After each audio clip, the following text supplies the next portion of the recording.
రేపు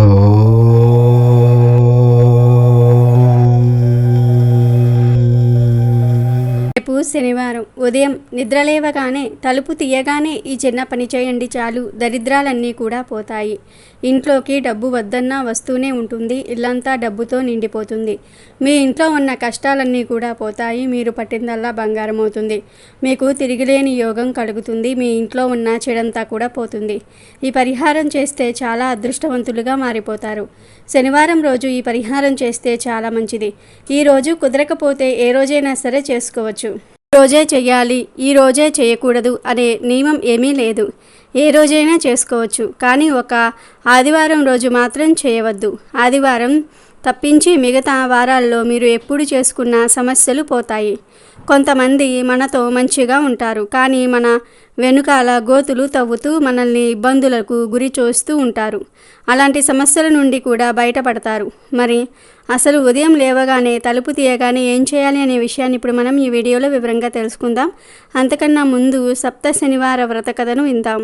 ఒకసారి శనీశ్వరుడికి మానవులెవ్వరూ తనని భక్తితో సేవించటం లేదని, భయంతో మాత్రమే పూజిస్తున్నారని విచారం కలిగింది. అప్పుడు ఆయన వెంకటేశ్వర స్వామి కోసం తపస్సు చేయగా స్వామివారు సాక్షాత్కరించారు. అప్పుడు శనిదేవుడు వెంకటేశ్వర స్వామి వారితో, స్వామి, నా పేరు వింటే ప్రజలు భయపడుతూ ఉన్నారు. ఆ భయం పోవడానికి ఇక నుంచి నాకు ప్రీతి అయిన శనివారం నాడు నన్ను ధ్యానించి ఆరాధించి ఆ పైన నిన్ను పూజించిన వారికి సర్వదేవతలను పూజించిన ఫలం ఆ ఒక్కరోజులోనే రావాలి అని కోరినాడు. అందుకు స్వామి చిరునవ్వు నవ్వి, నీ కోరిక సమంజసంగానే ఉంది. అసలు నీకు నాకు భేదం ఏముంది? నువ్వు 6 వారాలు దాటాక 7వ వారం అంటే ఇష్టపడతావు. నేను 6 కొండలు దాటాక 7వ కొండ మీద ఉంటాను. నువ్వు నీలవర్ణుడివి, నేను కూడా ఆ వర్ణుడనే. నువ్వు సప్తమ గ్రహానివి, నేను సప్తగిరీషుణ్ణి. సామాన్య మానవులకు ఈ విశేష విషయాలు తెలియక నువ్వంటే భయపడుతూ ఉన్నారు. నిన్ను నన్ను వేరుగా చూస్తూ ఉన్నారు. నువ్వు కోరిన వరాన్ని అనుగ్రహిస్తున్నాను. ఏ భక్తులు 7 శనివారాల పాటు నిన్ను ముందు పూజించి ఆ తర్వాత నన్ను పూజిస్తూ సప్త శనివార మహావ్రతాన్ని ఆచరిస్తారో వారు సమస్త శనిదోషాల నుంచి విముక్తులై సౌఖ్యాన్ని పొందుతారు. ఆయురారోగ్య అష్టైశ్వర్యాది సకల శ్రేయస్సులను పొందుతారు. ఇందులో సంశయమేమీ లేదు అని వరమిచ్చాడు. అలా సప్త శనివారాల వ్రతం ప్రాచుర్యంలోనికి వచ్చింది. పూర్వకాలం కాంచీపురంలో దేవదత్తుడనే ఒక బ్రాహ్మణుడు ఉండేవాడు. అతడు వేదాంగ పారంగతుడు. అతని భార్య మాలిని. వారిద్దరూ అతిథుల్ని అభాగ్యుల్ని ఆరాధిస్తూ గృహస్థ ధర్మాన్ని పాటిస్తూ ఉండేవారు. వారికి శ్రీ వెంకటేశ్వర స్వామి వారు ఇలవేల్పు. ఒకనాడు వారింటికి కాశీయాత్ర చేసి వచ్చిన ఒక బ్రాహ్మణోత్తముడు వచ్చాడు. ఆ దేవదత్త దంపతులు ఆయనను సాక్షాత్తు వెంకటేశ్వర స్వామిగా భావించి అతిథి మర్యాదలు చేశారు.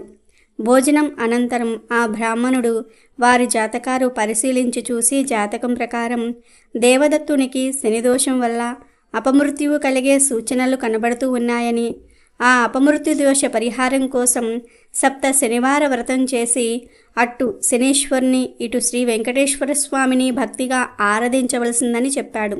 మాలినితో, అమ్మ, నీవు శ్రద్ధ వహించి నీ భర్తను కూడా సప్త శనివార వ్రతం చేయడానికి ప్రోత్సహించు. నీ సౌభాగ్యాన్ని నిలుపుకోవాలి సుమా అని హెచ్చరించాడు. సప్త శనివార వ్రత విధానాన్ని బోధించాడు. దేవదత్తుడు ఆ శనివారము బ్రహ్మ ముహూర్త కాలంలోనే నిద్రలేచి స్నాన ధ్యానాదులు నిర్వర్తించి ఇంటిలో ఈశాన్య భాగాన పూజాపీఠం ఏర్పాటు చేసి ఆ పూజాపీఠం పెట్టి మండపం వేసి వెంకటేశ్వర స్వామి వారి చిత్రపటం పెట్టి నైవేద్యానికి కొబ్బరికాయలు, అరటి పండ్లు, నల్ల ద్రాక్ష పండ్లు, 7 చిమ్మిలి ఉండలు సిద్ధం చేసుకుని ఉదయం పూజ చేసి ఒక బ్రాహ్మణుణ్ణి పిలిచి ఆయనకు భోజనం పెట్టి ఆ పైన వారు భుజించి మొదటి రోజు వ్రతం యథావిధిగా నిర్వర్తించారు. ఆ విధంగా వరుసగా వారు 7 శనివారాల పాటు వ్రతాన్ని భక్తి శ్రద్ధలతో కొనసాగించారు. 7వ శనివారం వ్రత పరిసమాప్తి చేసి భోజనం చేసి కొంతసేపు శ్రీ వెంకటేశ్వర స్వామి మహిమలు స్మరించుకుంటూ నిద్రించారు.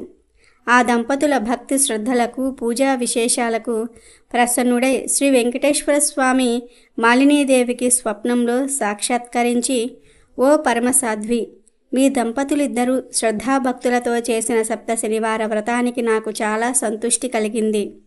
ఆ వ్రత ప్రభావం వల్ల నీ భర్తకు శనేశ్వర దోషం, అపమృత్యు భయం కూడా తొలగిపోయాయి. అతనికి రాబోయే జన్మలోని ఆయుర్దాయాన్ని ఈ జన్మలోనికి తీసుకువచ్చి ఇతన్ని పూర్ణాయుర్దాయం కలవాన్ని చేశాను. మీరిద్దరూ సుఖశాంతులతో ఆనందంగా నూరేళ్లు జీవించి ధర్మార్థ కామ మోక్షాలనే 4 పురుషార్థాలు సాధించుకుంటూ మీ మానవ జన్మను సార్థకం చేసుకోండి అని దీవించి అదృశ్యుడైనాడు. వెంటనే ఆమె లేచి భర్తను లేపి తన స్వప్న వృత్తాంతాన్ని వినిపించింది. ఆయన కూడా సంతోషించి భార్యను అభినందించాడు. ఒక శుభముహూర్తాన ఆ దంపతులిద్దరూ కూడా శ్రీ వెంకటేశ్వర స్వామి దర్శనార్థమై తిరుపతి కొండకు వెళ్ళి మొక్కులు తీర్చుకొని ఆ స్వామిని మనసారా స్తుతించి ప్రసాదం స్వీకరించి తిరిగి వచ్చారు. ఇంటికి వచ్చాక బ్రాహ్మణులను పిలిచి అన్న సంతర్పణ చేసి బ్రాహ్మణాశీర్వాదాలు పొందారు. జీవితాంతం వరకు యథాశక్తిగా శ్రీ వెంకటేశ్వర స్వామి సేవ చేస్తూ చివరికి శ్రీ స్వామివారి సాన్నిధ్యాన్ని పొందారు. వీడియోలోకి వస్తే శనివారం అనేది వెంకటేశ్వర స్వామి వారికి ఎంతో ఇష్టమైన రోజు. శనివారం రోజు చక్కగా ఉదయం లేవగానే ముఖం కడుక్కొని తలుపు తీయగానే కొంత గంగాజలం తీసుకొని మెయిన్ డోర్ తలుపుల మీద గుమ్మం మీద చల్లండి. ఇలా తలుపు తీయగానే మెయిన్ డోర్ మీద అలాగే ఇల్లంతా కూడా గంగాజలం చల్లితే చాలా మంచిది. ఇలా చల్లితే ఇంట్లోకి ధనం రావటం అనేది జరుగుతుంది. అంతేకాదు ధనం అనేది ఇంట్లో నుండి బయటకు పోదు. గంగాజలం మామూలుగా బయట బాటిల్స్లో అమ్ముతారు. ఆ గంగాజలాన్ని తెచ్చుకొని చల్లుకోవచ్చు. గంగాజలం దొరకకపోతే ముందు రోజు రాత్రి మంచినీటిని ఒక కాపర్ గ్లాసులో ఉంచి ఉదయం లేచిన తర్వాత ఆ నీటిని తీసి చల్లుకోవచ్చు. ఒక రాత్రంతా రాగిలో ఉంచిన నీళ్లు కూడా గంగాజలం లాగా పవిత్రంగా మారుతాయి. కనుక ఆ నీటితో ఈ పరిహారం చేసుకోవచ్చు. ఈ చిన్న పరిహారం చేయటం వలన ఇంట్లోని దరిద్రమంతా కూడా పోతుంది. డబ్బు వస్తూనే ఉంటుంది. శనివారం ఒక్కరోజునే కాదు, ఆదివారం తప్పించి మిగిలిన ఏ రోజైనా సరే ఈ పరిహారం చేసుకోవచ్చు. కనుక మీరు కూడా ఉదయం లేవగానే నీటితో ఈ చిన్న పరిహారాన్ని చేసి దరిద్రాన్ని వదిలించుకొని ధనవంతులుగా మారి ఆనందంగా జీవించండి. మనలో చాలామంది సాధారణంగా బజారుకు వెళ్ళినప్పుడు సరుకులను కొని తెచ్చుకుంటూ ఉంటాం. అలాగే ఇంటికి అవసరమైన వస్తువులను కూడా కొని తెచ్చుకుంటూ ఉంటాం. అయితే చాలామందికి తెలియని విషయం ఏమిటంటే కొన్ని వస్తువులను వారంలో కొన్ని ప్రత్యేకమైన రోజులలో ఇంటికి కొని తెచ్చుకుంటే చాలా మంచిది. శనిదేవుడి అనుగ్రహం కలుగుతుంది. ముఖ్యంగా శనివారం రోజు ఒక వస్తువును కొని ఇంటికి తెచ్చుకోవటం చాలా శుభప్రదం. శనివారం ఈ వస్తువును గనుక ఇంటికి తెచ్చుకున్నట్లయితే శనిదేవుడు ఎంతో సంతోషిస్తాడు. శనీశ్వరుడే ఐశ్వర్యాన్ని కలగజేస్తాడు. అంతేకాదు లక్ష్మీ అనుగ్రహం కూడా పెరుగుతుంది. మరి శనివారం రోజు తప్పనిసరిగా కొని తెచ్చుకోవలసిన ఆ వస్తువు ఏమిటి? అలాగే శనివారం పొరపాటున కూడా కొనకూడని వస్తువుల గురించి కూడా ఈ వీడియోలో తెలుసుకుందాం. శనివారం రోజు కొని ఇంటికి తెచ్చుకోవలసిన ముఖ్య వస్తువు చీపురు. చాలామంది చీపురును ఎప్పుడు పడితే అప్పుడే కొని తెచ్చేస్తూ ఉంటారు. కానీ చీపురును శనివారం కొని ఇంటికి తెచ్చుకుంటే అది ఐశ్వర్య వృద్ధికి కారణమవుతుందని పండితులు అంటూ ఉన్నారు. చీపురు అనేది లక్ష్మీ సమానమైనది.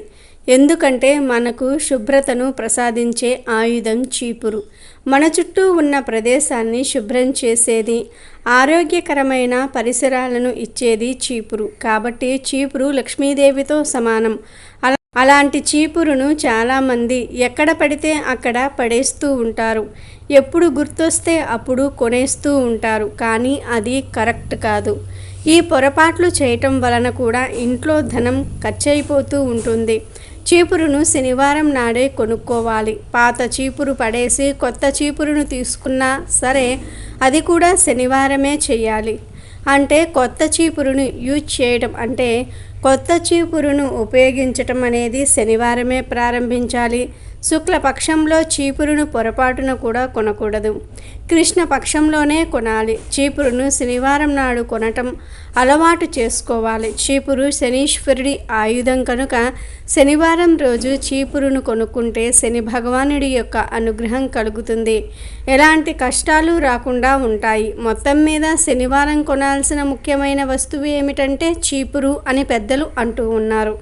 ఇక శనివారం పొరపాటున కూడా కొని ఇంటికి తీసుకురాకూడదు అంటున్న ఆ వస్తువు ఏమిటంటే ఉప్పు శనివారం రోజున పొరపాటున కూడా కొనకూడదు. కొంటే మాత్రం ఆ వ్యక్తి దౌర్భాగ్య స్థితిలోనికి దిగజారిపోతాడు. అలాగే శనివారం వంకాయలు కొనటం అనేది దరిద్రదాయకం, కానీ దానం చేస్తే మంచిది. అలాగే శనివారం నల్ల మిరియాలు కొంటే ఇంట్లోకి నెగిటివ్ ఎనర్జీ వస్తుంది.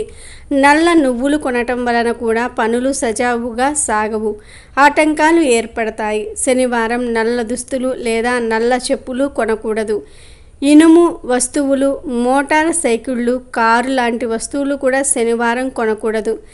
శనివారం కొనే ఆవాలు కూడా దరిద్రాన్ని మోసుకుని వస్తాయి. శనివారం ఆవాలను కొని ఇంటికి తీసుకురాకూడదు.